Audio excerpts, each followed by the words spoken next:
Our transverse abdominals. You've probably heard of this term before, either in class or out and about on TikTok or social media.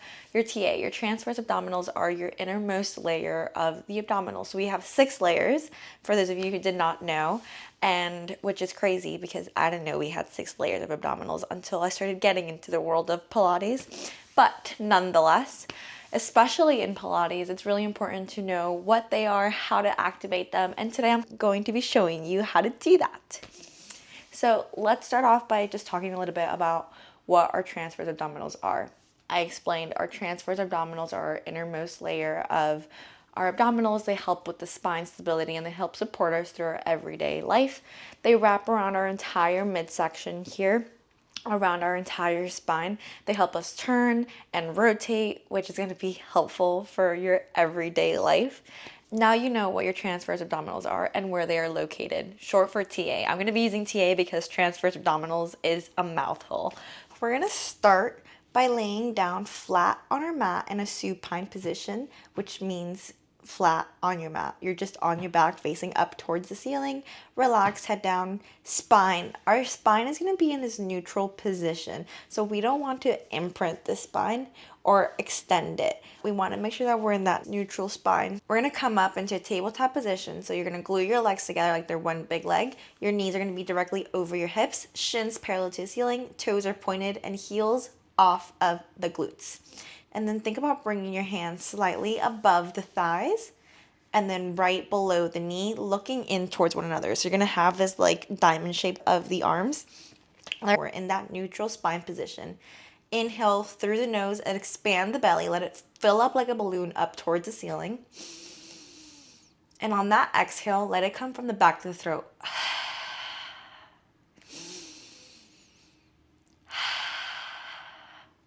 And then while we're breathing through this, we're going to start to activate the core.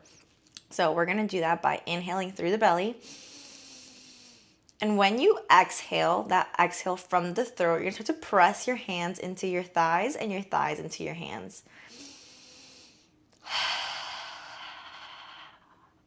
There should be no movement. Your legs should not go backwards or forwards. They should just stay in that same neutral position with your arms. Arms should not press back or come forward. We want them to press against one another so that they don't move. You're gonna fire up the quads fairly quickly, but also you're gonna start to feel the abdominals really wake up here. So we're gonna inhale through the belly and then exhale out through the mouth. While we're doing this, we want to make sure that we're breathing out through the throat, but also that intentionally moving through this, that we don't push too far where our spine goes into extension. We want to make sure that we stay in that neutral position. Inhale and then exhale. To really get the transverse abdominal, you want to imagine like you're tightening a corset, all the buttons off of the back of the spine, right? You want to make sure that we're not sucking the stomach in because that's going to flare the ribs forward. Instead of sucking in, which is going to make your rib pop out, you want to make sure you're relaxed and you're breathing out through the mouth. And you're going to feel your abdominals really engage. So again, we're in that tabletop position, hands out in front of us. You're going to feel like that belly button pull down towards your mat or towards the floor, but you're not moving. We're not rocking back and forth. Once you've done a couple of these breaths here at that tabletop position, and you want to build a little bit more into this, we can start to add the upper abdominal, the head, neck, and shoulders. So we're going to start. This is how it's going to look. You're going to inhale. And on your exhale, you're going to lift head, neck, shoulders, breathing on the way up. So this is what it looks like activating my upper abdominals. And you're still pressing deep into your quads and your quads into your hands. You're going to get that abdominal in this, right? That upper abdominal. And then inhale, you lower back down.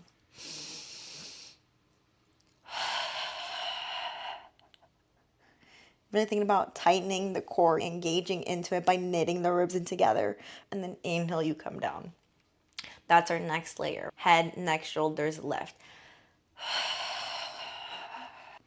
You want to make sure that when you're here, you're really leading with the chest instead of the chin. The chin's going to want to naturally pull forward. Pull your facial muscles back. That's another Pilates term that we use a lot, right? We want to make sure that we're leading with that chest instead of the chin. So think about that double chin-like sensation here as you lift. Try to get to the tips of your shoulder blades. Your knees are still in line with the hips. Inhale, you lower. And then use that exhale on the way up to really lift to the tips. Still pressing deep. You're going to feel the midsection really wake up. The abdominals are really starting to fire up, and you're still breathing through this. Inhale, we lower. And then exhale. You still press hands into head, hands into thighs, thighs into hands. That's our next layer. Your lift might not look this big. Your lift might be this. And that's okay. That's where we all start, right? That big lift doesn't mean that you're not engaging your abdominals and you're not getting your TA. It just means that you need to build that spinal mobility. We want to make sure that we're also not just bringing our chin or our chest as we lift. We want to make sure that our head, neck, shoulders stay in one line, one big piece as we lift up. Notice how I lift to the tips of my shoulder blades. My chin is off my chest. Gaze is towards my knees as I move through this. And then also make sure that when you lift, you still actively press your hands into your thighs and thighs into your hands. This is really hard to do, trying to talk at the same time. Once you've gotten to this point and you're ready to build in some layers, again, we can start to add a little bit of coordination so that same hand, same leg. We're going to start by still lifting to the tips. We're pressing hands into thighs, thighs into hands. And then you're going to start to reach that left leg out to that 45-degree angle. So your leg is going to go out to the corner of the room. You're still lifted. And then your left arm is going to go bicep by ear, making sure your ear stays out of your shoulder.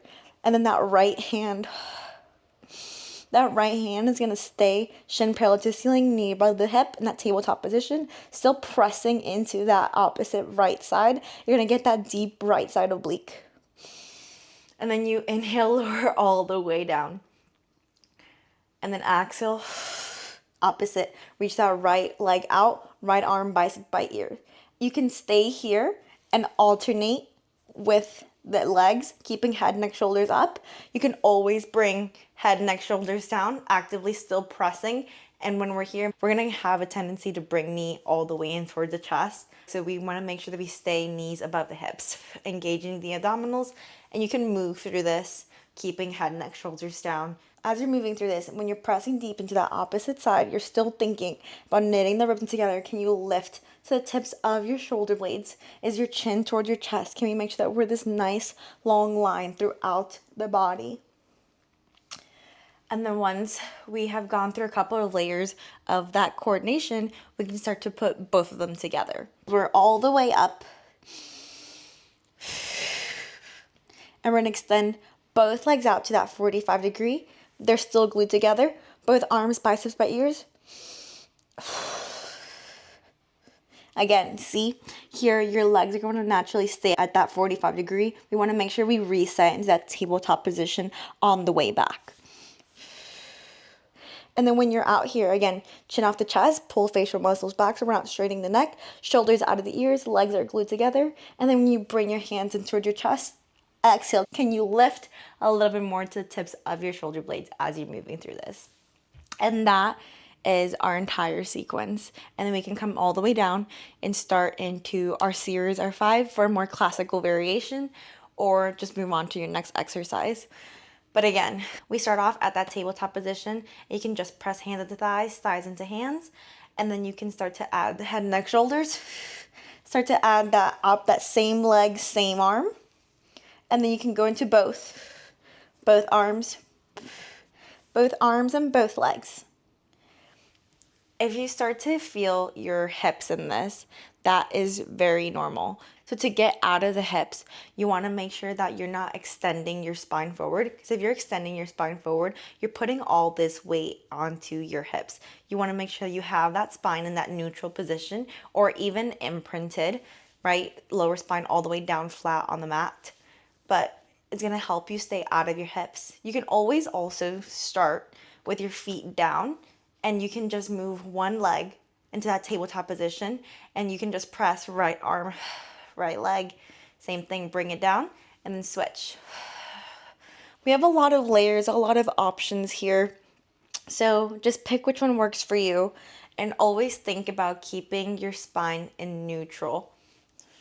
That is our TA activation, our transverse abdominals. That's how we move through our Pilates flow. You can start with a core centric warm up and then move into either a series of 5 for a more classical variation, or you can go into a completely different exercise. But when you're moving through your TA activation, really think about your breath pattern, think about where that spine is. Try not to worry about the lift. You might not be able to lift really high. I know that we tend to see that a lot in social media and other platforms and even in class, but it just takes some practice. This should never get easy. TA activation is never going to get easy. I will probably be really sore tomorrow from doing this, but that is good. We're trying to get the core fired up for the rest of our exercises.